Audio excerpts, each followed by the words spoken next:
اتنے ہو گئے کہ اللہ کی رحمت سے بہت زیادہ ہو گئے، اب اللہ مجھے معاف نہیں کرے گا، کبھی مت نکالو زبان سے اس طرح کا جملہ۔ یہ جملے اللہ کو پسند نہیں ہیں۔ اللہ تعالیٰ تو یہ فرماتا ہے کہ اگر تمہارے گناہ زمین سے آسمان تک ہو جائیں تو میری رحمت سے نہ بڑھ سکیں گے۔ ایسے کس کے گناہ ہیں جو زمین سے لے کر آسمان تک ہو جائیں؟ آج تک آسمان کی بلندی کا پتہ نہیں تو گناہ کہاں سے ہو جائیں؟ مگر ساری باتوں کے باوجود ایک انسان جس نے 100 قتل کیے، اس کے دل میں ایک موقع پر یہ انگڑائی آئی اور طبیعت کے اندر یہ بات آئی کہ میں بھی اللہ سے معافی مانگوں۔ زندگی میں ایسے موقع سب کے لیے آتے ہیں۔ کتنا انسان شرابی ہے، جواری ہے، غلط کاموں میں لگا ہوا، تباہ کرنے والا، کبھی کبھی بیٹھا بیٹھا کہتا ہے ہمیں بھی توبہ کا موقع مل جائے۔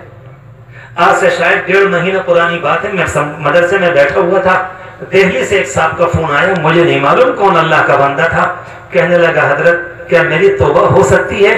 مجھے 28 سال حرام کاری کرتے ہوئے ہو گئے، خدا کی پناہ۔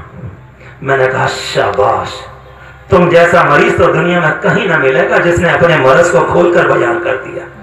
دنیا تو اپنے مرضوں کو چھپاتی ہے اور پھر مرض کو پالتی ہے، جب کینسر بن جاتا ہے تو لا علاج ہو جاتا ہے۔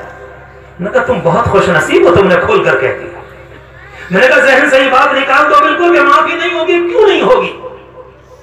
تم نے 100 قتل نہیں کیے، تم نے کسی کو تباہ نہیں کیا، نہ کسی کی لڑکی کو اٹھایا، نہ کچھ کیا، تمہاری حرام کاری جیسے کہ تم بیان کر رہے ہو وہ الگ لائن کی، مگر تمہارے گناہ کتنے ہوں اللہ کی رحمت سے نہیں۔ تو کہتا مجھے کیا کرنا پڑے گا؟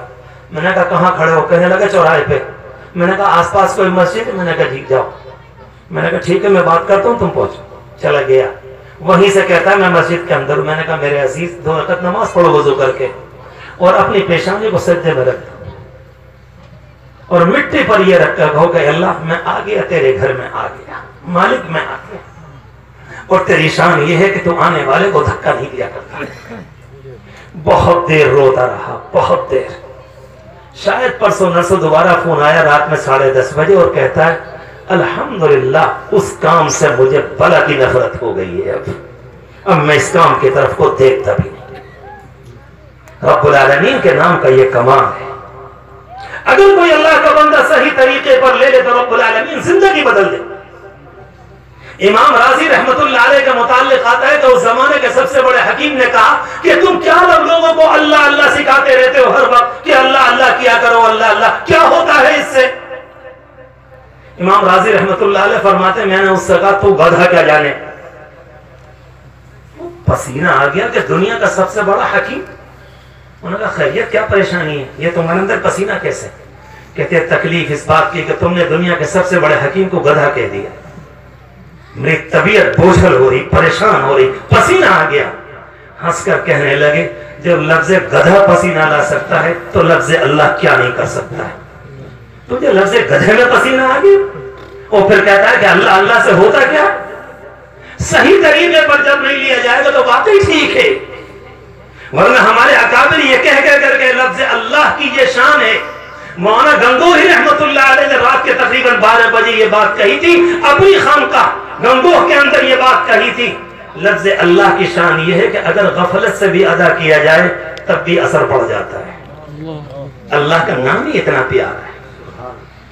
میں عرض کر رہا تھا اللہ کے رسول علیہ السلام نے اس انسان کا واقعہ بیان کیا 99 قتل، دل میں انگڑائی آئی، توبہ کی نیت سے چلا، حدیث شریف میں آتا ہے کہ بیچ میں انتقال آ گیا۔ ادھر کے فرشتے بھی ادھر کے فرشتے بھی، دونوں کے دونوں، وہ یہ کہتے ہیں کہ اتنے گناہ کر کر آیا کہ ہم اس کو لے کر جائیں گے جہنم میں، اور وہ کہتے ہیں کہ نہیں بے شک کام کچھ نہیں کیا مگر ارادہ تو ہے۔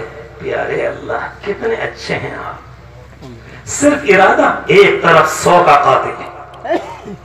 اسلام میں قتل سے بڑھ کر کوئی گھناؤنا کام نہیں، مگر اس کے باوجود ایک اللہ کا بندہ صرف نیکی کے ارادے سے ادھر کو گیا اور بیچ میں انتقال۔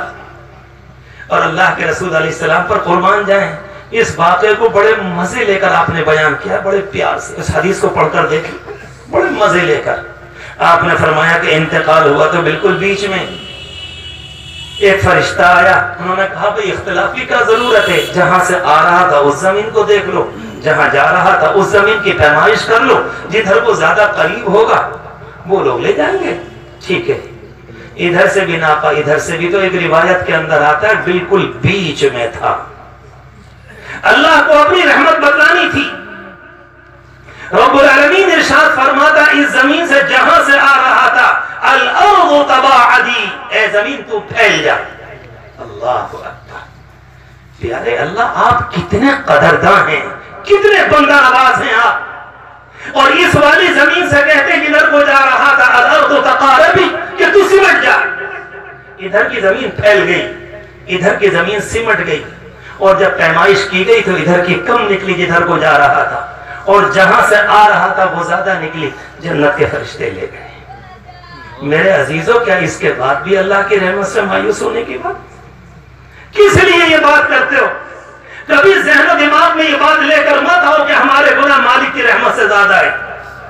مگر ایک بات ہے، اس پورے واقعے کے بعد جو کہنے، اللہ کے رسول علیہ السلام کو یہ حکم ہے کہ میرے بندوں سے میرے رحمت کو بتلاؤ، اور اس کے بعد یہ فرمایا وَأَنَّ عَذَابِي هُوَ الْعَذَابُ الْأَلِيمُ، اور ہاں میرا عذاب بھی میرے بندوں کو بتا دینا۔